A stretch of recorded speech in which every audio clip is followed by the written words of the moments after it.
الصلاة خير من النوم۔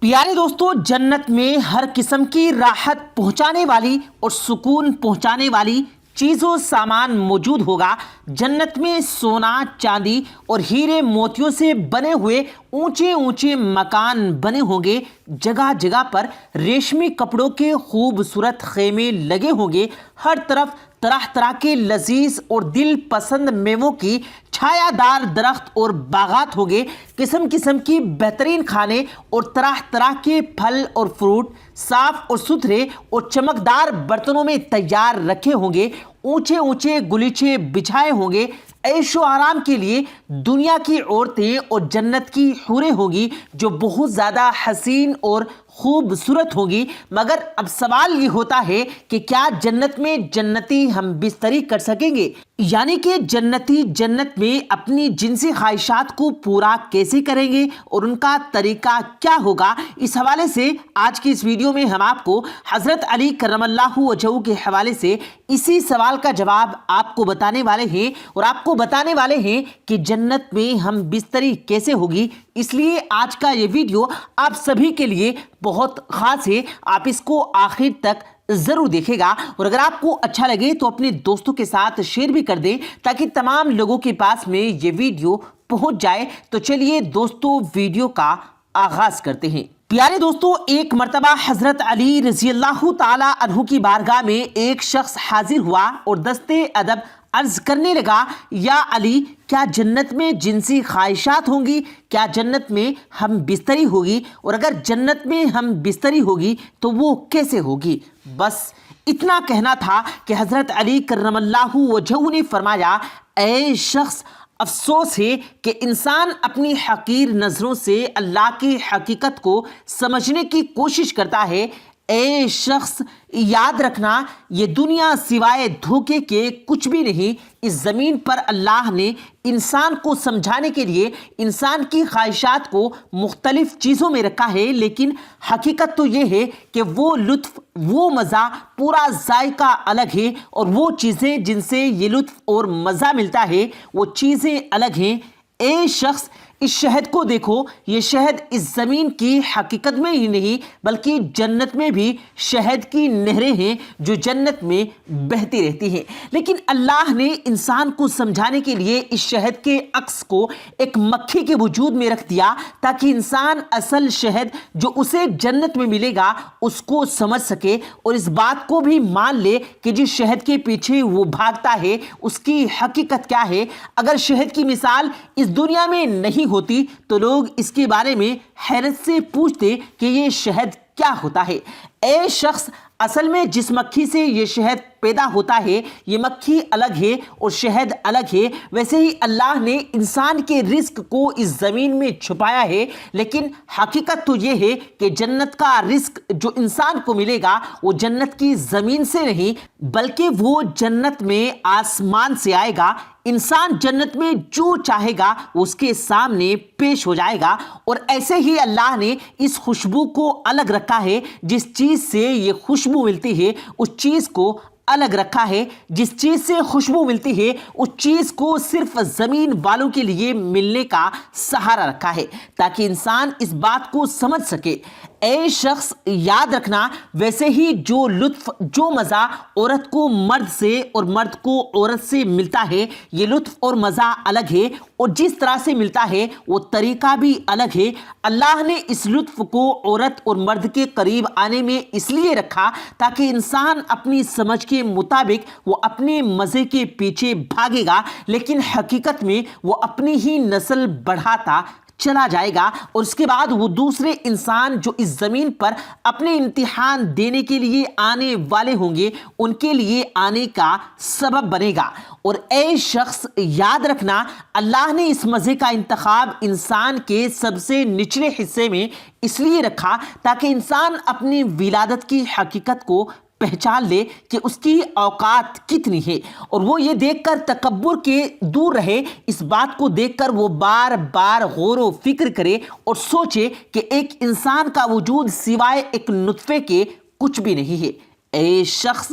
یاد رکھنا، جنتی جنت میں صحبت بھی کریں گے، لیکن حقیقت تو یہ ہے کہ جنت میں جو لطف انسان کو جنت کی حوروں سے ملے گا وہ اس دنیا کے لطف سے 1000 گنا زیادہ اور پاک صاف ہوگا۔ اس سے نہ نجاست ہوگی، یعنی کہ اس سے نہ گندگی ہوگی، اور نہ ہی اس سے انسان پر غسل واجب ہوگا، اور نہ ہی انسان میں کوئی چوس ابھرے گی۔ اور پیارے دوستو، اللہ تعالیٰ نے قرآن پاک میں ارشاد فرمایا کہ ہم ان کی جنت کی حوروں سے شادی کریں گے، اور ایک دوسری جگہ پر ارشاد فرمایا گیا کہ جنت والی ان کا یہ حال ہے کہ وہ بے شک اس دن یعنی کہ جنت میں اپنے معاملے میں مست ہوگی۔ حضرت ابو امامہ رضی اللہ تعالی عنہ سے روایت ہے کہ ایک مرتبہ ایک آدمی اللہ کے پیارے نبی حضور صلی اللہ علیہ وآلہ وسلم کی بارگاہ میں حاضر ہوا اور سوال کرنے لگا، یا رسول اللہ، کیا جنتی جنت میں صحبت یعنی کہ کیا وہ جنت میں ہم بستری بھی کریں گے؟ اور اس پر آپ صلی اللہ علیہ وآلہ وسلم نے فرمایا کہ ہاں، جنتی جنت میں خوب جوش کے ساتھ صحبت کریں گے، وہ نہ کبھی فارغ ہوں گے اور نہ ہی ان کو کبھی جنت میں موت آئے گی۔ اے شخص یاد رکھنا، ایک جنتی کے پاس 100 مردوں کے برابر طاقت ہوگی، یعنی کہ ہر جنتی کو 100 مردوں کی طاقت عطا کی جائے گی۔ حضرت انس رضی اللہ تعالی عنہ سے روایت ہے کہ ایک مرتبہ اللہ کے پیارے نبی رسول کریم صلی اللہ علیہ وآلہ وسلم نے ارشاد فرمایا، ایک مومن کو جنت میں 100 مردوں کے برابر طاقت دی جائے گی، اور اس سے وہ صحبتیں کرنے کے لیے ایک دن میں 100 عورتوں کے پاس جا سکے گا۔ حضرت ابو حریرہ رضی اللہ تعالی عنہ سے بیان فرماتے ہیں کہ عرض کیا گیا، یا رسول اللہ، کیا جنت میں جنتی اپنی بیوی کے پاس جا سکیں گے؟ اس پر آپ صلی اللہ علیہ وآلہ وسلم نے فرمایا کہ ہاں، جنت میں ایک مرد ایک دن میں 100 عورتوں کے پاس میں جا سکے گا، اس وقت ناپاکی کی کستوری بن کر باہر نکل جائے گی۔ حضرت زید بن ارقم رضی اللہ تعالی عنہ سے روایت ہے کہ اللہ کے پیارے نبی رسول کریم صلی اللہ علیہ وآلہ وسلم نے ارشاد فرمایا کہ جنت میں پیشاب اور ناپاکی یعنی کہ گندگی جنتیوں کے پسینے کی شکل میں بہہ کر ان کے قدموں تک جاتے جاتے کستوری بن جائے گی۔ جنت میں ایک عورت ہم بستری کے بعد خود بخود پاک ہو جائے گی۔ اس طرح سے ایک مرتبہ ایک آدمی رسول کریم صلی اللہ علیہ وآلہ وسلم کی بارگاہ میں حاضر ہوا اور سوال کرنے لگا، یا رسول اللہ، کیا جنتی جنت میں صحبت کر سکیں گے؟ تو یہ سن کر اللہ کے پیارے نبی رسول کریم صلی اللہ علیہ وآلہ وسلم نے ارشاد فرمایا کہ ہاں، مجھے اس ذات کی قسم جس کے قبضے میں میری جان ہے، جنتی جنت میں خوب جوش اور طاقت کے ساتھ میں اپنی بیوی کے ساتھ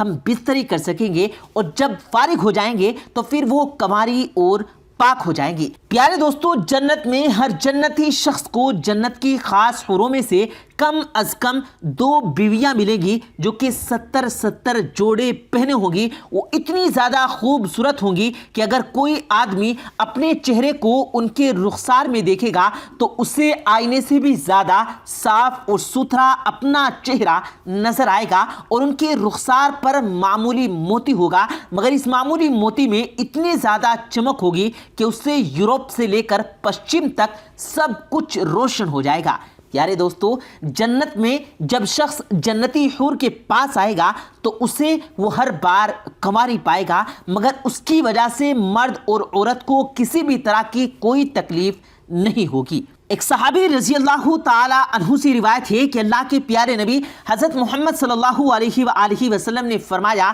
ایک مرتبہ حضرت جبرائیل علیہ السلام نے مجھے بتایا کہ جب کوئی شخص جنت میں حور کے پاس جائے گا تو وہ جنت کی حور پہلے مصافحہ کرے گی اور پھر اس کا استقبال کرے گی۔ پھر آپ نے فرمایا اس کے بعد میں جنتی اس حور کے جس بھی انگلی پکڑنا چاہے گا وہ پکڑ لے گا۔ میرے دوستو، اللہ تعالیٰ سے دعا ہے کہ اللہ پاک ہم سب کو نیک اور اچھے اعمال کرنے کی توفیق دے اور ہم سب کے نصیب میں جنت کو لکھ دے، آمین یا رب العالمین۔ پیارے دوستو، کمنٹ باکس میں آمین لکھنا مت بھولیے گا، کیا معلوم کس کی زبان سے نکلا ہوا آمین کب قبول ہو جائے تو کمنٹ باکس میں آمین ضرور لکھے گا۔ پیارے دوستو، امید کرتے ہیں آپ کو آج کی ہماری یہ ویڈیو ضرور پسند آئی ہوگی۔ اگر آپ کو یہ ویڈیو پسند آیا ہو تو اس ویڈیو کو دل سے لائک کریں اور زیادہ سے زیادہ لوگوں تک اس ویڈیو کو ثواب کی نیت سے شیئر کریں، اور اس ویڈیو کے بارے میں آپ کی کیا رائے ہے کمنٹ سیکشن میں اپنی رائے کا اظہار ضرور دیں، اور مزید اسی طرح کی روز کی ویڈیو پانے کے لیے ہمارے چینل کو ضرور سبسکرائب کریں۔ ملتے ہیں پھر ایک نئی ویڈیو کے ساتھ، تب تک کے لیے اللہ حافظ۔